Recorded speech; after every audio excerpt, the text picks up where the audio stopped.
George Miller have a bill to fix that by lifting the minimum wage to $10.10. It's easy to remember, 10-10. This will help families. It'll give businesses customers with more money to spend. It does not involve any new bureaucratic program. So join the rest of the country. Say yes. Give America a raise.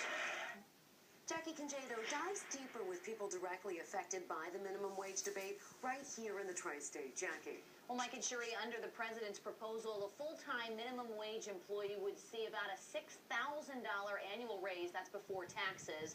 Local workers, and small business owners agree it would have a huge impact. Good or bad? Well, it depends on who you ask. We're not living at all.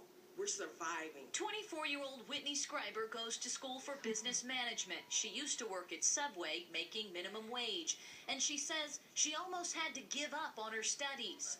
I didn't have money to live. I would work about 2 weeks, and my check would last for about 2 days. So think of that, like I wouldn't barely have bus fare to get to work. It's a problem President Obama wants to fix by upping the minimum wage for all workers. But some small business owners are afraid that could force them to close their doors. It's a scary proposition. Kenneth Cooley opened the Parkside Cafe 6 years ago. People think it's this huge money-making machine, and it's not. It took him 4 years to start turning a profit. He says a minimum wage hike would kill his momentum and force him to pass along the expense to his customers.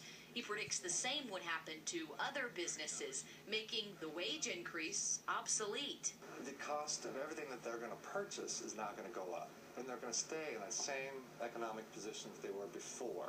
He says a fix would only come with the strengthening of the U.S. dollar and the creation of more living wage jobs. That's what the President and Congress should be focusing on. While Scriber is hoping the President's agenda prevails. Minimum wage right now is just not livable. Cooley says less than half of his employees make minimum wage, but he says a minimum wage hike would actually affect all of his employees because he'd have to give them all raises to keep them. Jackie Congedo, WLWT. News 5. So here's a closer look at the numbers for you tonight for minimum wage workers. According to the U.S. Bureau of Labor, fewer than 5% of hourly workers make minimum wage today. Ohio's minimum wage is $7.95 an hour. That's above the federal law of $7.25. And according to the Associated Press tonight, nearly 2 out of 3 minimum wage workers are women. Another big plan unveiled tonight, something called My The stock market has doubled over the last